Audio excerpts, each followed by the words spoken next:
ہو. ہم نے 40 سال افغانستان کے لوگوں کی جو ہے مدد کی ہے، اور آج اگر وہ ناراض ہے اور دنیا چاہتی ہے کہ پاکستان اور افغانستان آپس میں مقابل کھڑے ہو جائیں تو یہ انتہائی افسوسناک بات ہوگی. عالمی سطح پر یہ ایجنڈا ہے کہ ہم جو ہے آپس میں مل بیٹھے نا، اور ایک دوسرے سے شکایات بڑھتی ہی رہیں کہ علماء کرام کو شہید کیا جا رہا ہے. اس کے ذریعے سے مذموم مقاصد کی تکمیل کی کوشش ہو رہی ہے. تو آپریشن تو پہلے بھی بہت سارے ہوئے، لیکن اس کا نتیجہ کیا نکلا؟ اگر ہم اپنی ضد کو چھوڑ دیں دونوں طرف کے لوگ تو یہ مسئلہ حل ہو سکتا ہے. کوئی بہت بڑا ایشو نہیں ہے. دونوں کی سرزمین جو ہے ایک دوسرے کے خلاف بالکل استعمال نہیں ہونی چاہیے.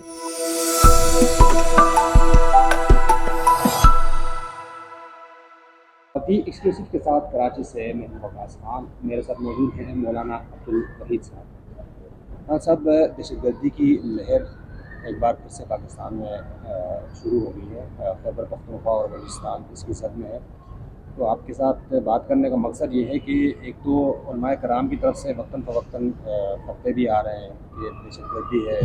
اپنے مسلمان بھائیوں کو شہید نہ کیا جائے. حال ہی میں جو ہے 2 علماء کرام کو شہید کیا گیا، نشانہ بنایا گیا. تو آپ کیا سمجھتے ہیں کہ یہ جو دہشت گردی ہو رہی ہے پاکستان میں، اس کو علماء کرام کس نظر سے دیکھتے ہیں، اور آپ کا اس پر کیا موقف ہے اور کیا کہیں اس طرح سے؟ بسم اللہ الرحمن الرحیم. انتہائی افسوسناک صورتحال ہے بلوچستان میں بھی اور KPK میں بھی، اور خاص طور پر جو علماء کرام کو شہید کیا جا رہا ہے ایک مخصوص منصوبے کے تحت. فرقہ واریت کو ابھارنے کی کوشش کی جاتی ہے، اور پھر کچھ بیرونی طاقتیں، راہ ہے یا اس طرح کی جو قوتیں ہیں جو پاکستان کو کمزور کرنا چاہتی ہے، وہ اس سے فائدہ اٹھاتی ہے. اور وہ لوگ جو اس میں ملوث ہے، ہم سمجھتے ہیں کہ یہ خاص طور پر بیرونی ملک ایجنڈا ہی ہے کہ علماء کرام کو شہید کیا جا رہا ہے، اور اس کے ذریعے سے مذموم مقاصد کی تکمیل کی کوشش ہو رہی ہے. کچھ اپنی خامیاں بھی ہیں، غلطیاں بھی ہیں. تمام لوگ اپنے اپنے دائروں میں رہیں، آئینی حدود میں رہیں تو یہ مسائل حل ہو سکتے ہیں. یعنی سیاستدان اپنے آئینی حدود میں رہیں، اسی طرح پارلیمنٹ اپنے آئینی حدود میں رہیں، ہمارے ادارے اپنے آئینی حدود میں رہیں تو یہ سارے مسائل حل ہو سکتے ہیں. اور یہ جو دہشت گردی ہے اس کو ختم کرنے کے لیے میرا خیال یہی ہے کہ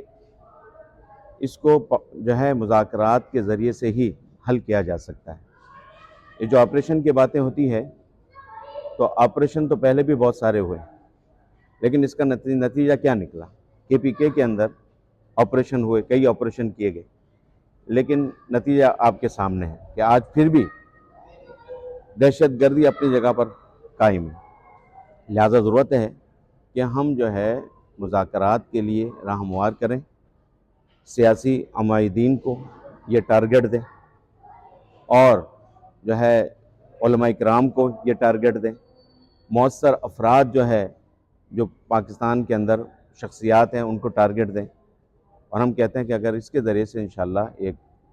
کمیٹی بنے، جرگہ بنے، اور کوئی بھی ہو، چاہے وہ بات کی جاتی ہے کہ افغانستان سے جو ہے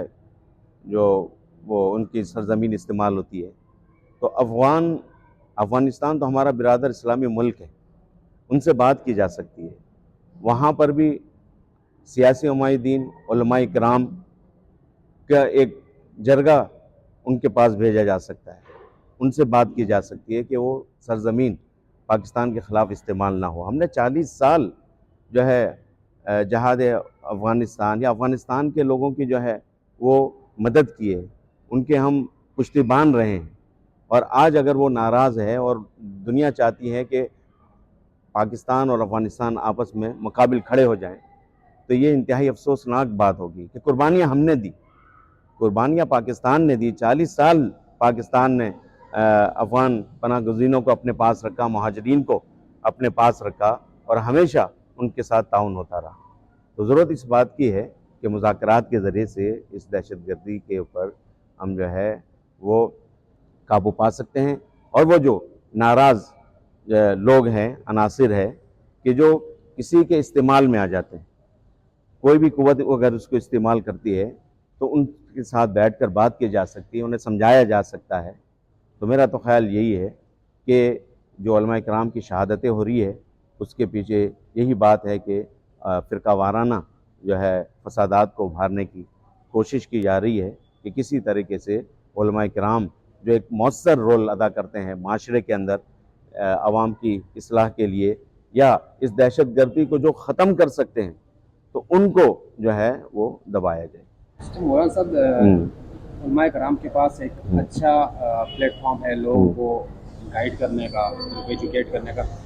کیا آپ کو لگتا ہے کہ آج کل تعلیم کی کمی ہے اس ملک میں، کہ جس طرح پروپیگنڈا باہر کا میڈیا کر رہا ہے یا سوشل میڈیا پہ جو پروپیگیٹ کیا جا رہا ہے، لوگ اسی کی زد میں آ رہے ہیں؟ تو اس سے نمٹنے کے لیے علماء کرام مل کر کیا کردار ادا کر سکتے ہیں، یا ایک پلیٹ فارم پہ علماء کرام اس دہشت گردی کے معاملے پر آ سکتے ہیں، بیٹھ سکتے ہیں؟ کیوں نہیں؟ اصل اہم رول تو علماء کرام ہی ادا کر سکتے ہیں، اور یہ جو کہا جاتا ہے کہ اس کے پیچھے ٹی ٹی پی کا ہاتھ ہے، اگر ان سے مذاکرات کے لیے علماء کرام کو پورے پاکستان کے اندر کے علماء کرام جو ہے بڑے بڑے جید علماء کرام ہیں جن کی وہ قدر کرتے ہیں، احترام کرتے ہیں، ان کا ایک وفد بنایا جائے، اور وہ جماعتیں، دینی جماعتیں کہ جو ہے وہ دینی جماعتیں کہ جو انہوں نے ہمیشہ افغانستان کے حوالے سے ایک اچھا کردار ادا کیا ہے، افغانستان کے لوگوں سے جن کا اچھا رابطہ رہا ہے، تو ان کا ایک وفد بنا کر ان کے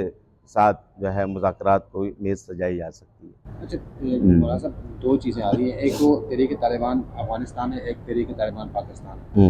اب پاکستان کی جانب سے یہ شکوہ کیا جا رہا ہے کہ تحریک طالبان پاکستان افغانستان سے آپریٹ کر رہی ہے، آپ ان کو اپنی زمین استعمال کرنے نہ دیں۔ افغانستان یہ کہہ رہے ہیں کہ ہم تو کچھ نہیں کر رہے،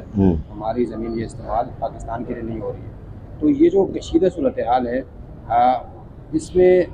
جھکاؤ کیوں نہیں نظر آ رہا، یعنی شدت کیوں ہے دونوں طرف سے؟ افغانستان بھی پیچھے نہیں ہٹ پا رہا اور یہاں سے بھی مذاکرات کا عمل شروع نہیں ہوتا۔ بس یہی افسوسناک امر ہے نا کہ اب ہمارے درمیان اور افغانستان کے درمیان جو ہمارا برادر اسلامی ملک ہے، ان کے دوریاں پیدا کرنے کی کوشش کی جا رہی ہے۔ عالمی سطح پر یہ ایجنڈا ہے کہ ہم جو ہے آپس میں مل بیٹھنا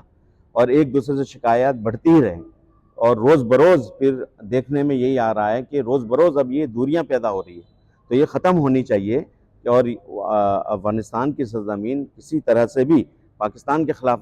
استعمال نہیں ہونی چاہیے، اور پاکستان کی زمین افغانستان کے خلاف استعمال نہیں ہونی چاہیے۔ اور اگر خدا نخواستہ اس طرح کی کوئی بات ہے تو میں نے آپ کو بتایا کہ ہم جو ہے کوئی وفد بنائیں اور اس طرح کا جرگہ بنائیں کہ جس کی جو سیاسی عمائدین پر مشتمل ہو، علماء کرام پر مشتمل ہو، اور وہ جائیں ان کے ساتھ مذاکرات کریں، بیٹھیں، اور حکومتی سطح پر جو ہے ڈائلاگ ہو، کہ حکومتی سطح پر ان سے مذاکرات ہو، تو یہ مسئلہ حل ہو سکتا ہے، کوئی بہت بڑا ایشو نہیں ہے، اگر ہم جو ہے اپنی ضد کو چھوڑ دیں دونوں طرف کے لوگ، اور دونوں کا نقصان ہے، افغانستان کا بھی نقصان ہے، پاکستان کا بھی نقصان ہے۔ اگر ہم آپس میں لڑیں گے، آپس میں دست و گریبان ہوں گے تو فائدہ دونوں کا نہیں ہے، اور دونوں کی سرزمین جو ہے ایک دوسرے کے خلاف بالکل استعمال نہیں ہونی چاہیے، یہ تو کی بات ہے۔ اچھا، نصاب کی بات کرتے ہیں، کیا نصاب میں ترمیم ہونی چاہیے؟ دہشت گردی کو ڈیفائن باقاعدہ طور پہ کرنا چاہیے کہ دہشت گرد کون ہے، کیونکہ اس وقت لگ یہ رہا ہے شاید گراؤنڈ پر کنفیوژن ہے۔ ابھی تک تحریک طالبان پاکستان بھی خود کو وہ مسلمان کہتے ہیں، پاکستان میں بھی اکثریت مسلمانوں کی ہے، مساجد کو نشانہ بنایا جا رہا ہے، معصوم لوگ شہید ہو رہے ہیں۔ بلوچستان کی بات کی جائے تو یرغمالی مسلمان، معصوم بچے، خواتین، بوڑھے بزرگ ہیں۔ تو کیا تعلیمی نصاب میں ایسا کچھ آپ کو لگتا ہے کہ تعلیمی نصاب سے مراد آپ کا مدارس کے تعلیم دونوں ظاہر بات ہے، دیکھیں تعلیمی نصاب تو خاص طور پر اگر ہم مدارس کی بات کریں تو یہاں تو قرآن و سنت پڑھایا جاتا ہے، اور قرآن و سنت کی تعلیمات تو انسان دوستی پر محیط ہے، اور جو ہے یہ تو امن کا پیغام ہے، یہ تو بھائی چارگی کا پیغام ہے، اور ظلم کے خلاف جو ہے اور عدل کے نظام کے نفاذ کے خاطر یہ ساری ایک نصاب قرآن و سنت کے اوپر محیط ہے۔ لہذا مدارس کے نصاب تو جو ہے، میں اگر آپ کو بتاؤں کہ مدارس کے نصاب کے اندر تو اگر آپ دیکھیں گے تو قرآن، سنت، فقہ ہے جی، اور اس کے علاوہ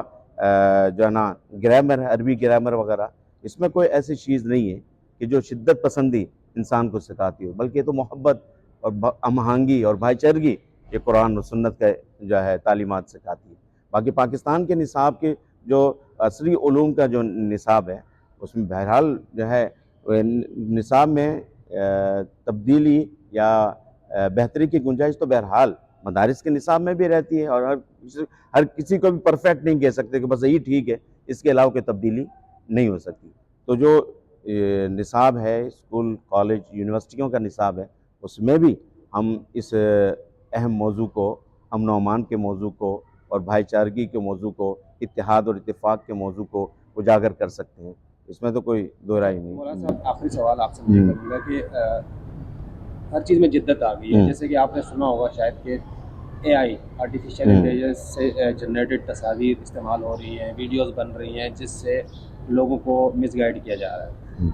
اصل میں اس کا کوئی حقیقت سے تعلق نہیں ہوتا ہے ویڈیو کا یا تصویر کا، لیکن مس گائیڈ کر دیا جاتا ہے لوگوں کو، لوگ سمجھتے ہیں حقیقت ہے۔ تو مدارس میں جو جدید جو ٹیکنالوجی ہے، کیا اس سے ہم آہنگ کیا جا سکتا ہے طلباء و طالبات کو، ان کو جدت دی جا سکتی ہے تعلیم میں، نیا سسٹم لایا جا سکتا ہے کہ جو مغرب ہے یا باقی جو ممالک ہیں وہ اے آئی سے پازیٹیو نیگیٹو اس کو پروپیگنڈا ٹول بھی یوز کر رہے ہیں، تو آپ اس میں کیا اب تو مدارس کے نصاب میں اللہ کا شکر ہے کہ جدید عصری علوم سارے شامل ہیں جزائر، یعنی خود مدارس کے اندر جو ہے وہ میٹرک تک باقاعدہ تعلیم کو لازمی کر دیا ہے، انگلش کو، میتھ کو، سائنس کو، یہ لازم کر دیا مدارس کے نصاب کے اندر، اور اکثر مدارس جو ہے وہ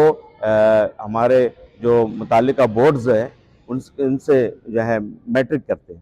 اسی طرح کمپیوٹر کی تعلیم کو اب لازمی کر دیا ہے، اور اکثر مدارس کے اندر کمپیوٹر کی تعلیم ہوتی ہے، اور یہ سلسلہ اب آگے بڑھ رہا ہے، مدارس کے لوگ بھی اس جدید جو ٹیکنالوجی ہے یا جو یہ اے آئی کورس ہے، یہ جتنے بھی یہ مضامین ہیں اس کے اندر جو ہے کمپیوٹر کی جو تعلیم ہے اس میں آگے بڑھ رہے ہیں، اور لازماً یہ تو اس دور کی ضرورت ہے، اس کے بغیر کیسے ممکن ہے کہ ہم ترقی کریں۔ تو مدارس کے لوگ بھی اگر چاہتے ہیں ترقی تو اپنے اس دینی نصاب کے ساتھ ساتھ کمپیوٹر کی تعلیم کو ضرور حاصل کریں۔ میں تو خاص طور پر کہوں گا کہ لازمی ہے، اور اس کے دو فوائد ہوں گے۔ ایک تو جو ہے ہم آہنگ ہوں گے ہمارے موجودہ نظام سے، ہم اجنبی نہیں رہیں گے۔ دوسرا یہ کہ ان کا معاش بھی اس سے وابستہ ہے۔ مدارس کے لوگ جو سمجھتے ہیں کہ بھئی یہ تو صرف مسجد اور مدرسے سے ہی متعلق جو ہے اپنے ضرورت کو پورا کر سکتے ہیں یا وہیں پر ایڈجسٹ ہو سکتے ہیں، ایسا نہیں ہے۔ کمپیوٹر کی تعلیم حاصل کریں گے تو ان کے دو فائدے ہوں گے، ایک تو جدید دور کے تقاضے پورے ہوں گے، اور دوسرا یہ کہ معاشی حساب سے بھی، معاشی لحاظ سے بھی وہ جو ہے انشاءاللہ اس کے اندر ترقی کر سکیں گے۔